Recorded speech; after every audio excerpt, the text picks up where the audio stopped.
This is Growing Up Aspen with Andy Collin, Chris Pomeroy. We're starting season 2. Where Are They Now? Where we catch up with some of our old schoolmates.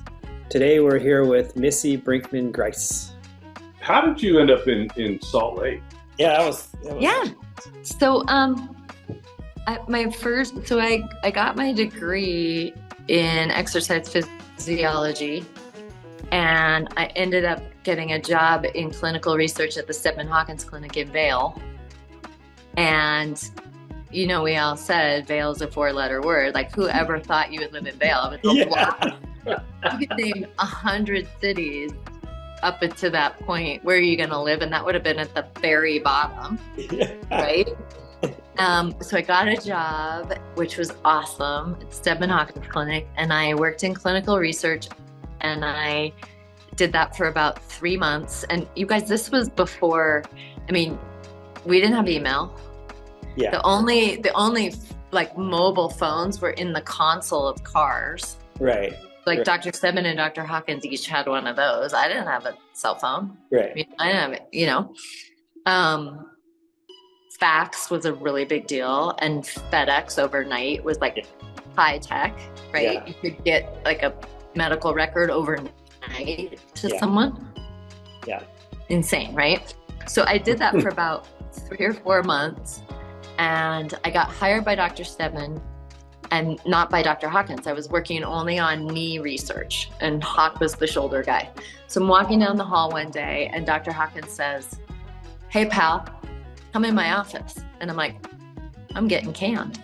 And Dr. Stedman's not going to do it, because I got the job because my connection between my grandparents and the Stedmans from when they were in Lake Tahoe.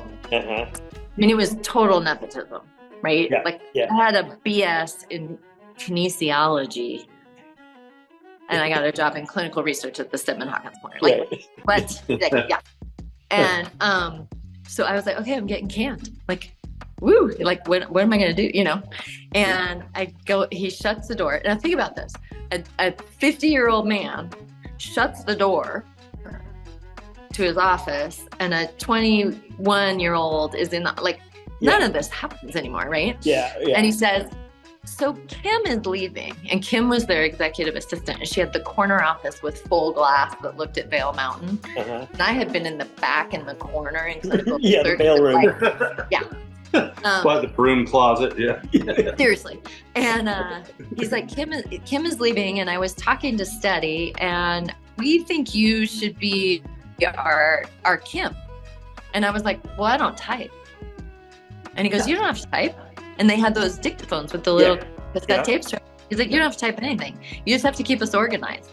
And he goes, and you got to take care of our special people. You know, like, he's like, you know, King Juan Carlos of Spain, and Gerald Ford, and Troy Aikman, and Jim Kelly, and Michael Bolton, and, like, you know, and he's like, so you got to take care of our special people, all the athletic trainers from all of the national sports teams, all the US ski team people, MLB, NHL. Like, I mean, we had them all. And I was like, but I don't type. He was like, I know the title is executive assistant, but just trust me, you don't have to type. Just keep us organized. So I took the job, and I got 100% raise. Wow. And a corner office. Wow. And like, yeah, and I had this like really cool job. I was basically like their concierge, you know, and did a lot of filing because there was a lot of paper.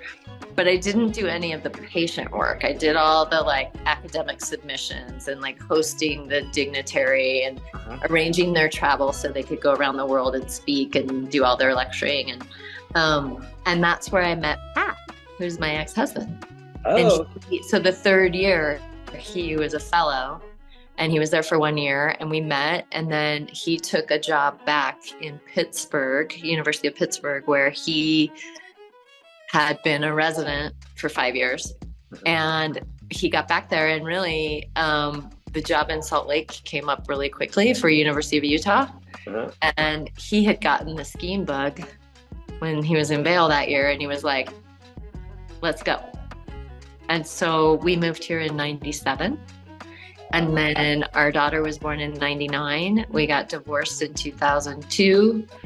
And he got remarried about 15 years ago.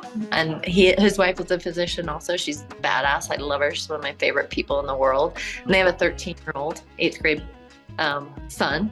Oh, wow. And so Grace is 25, and then their son is 13. And everybody's still here in Salt Lake. And like, we're all planning Thanksgiving right now.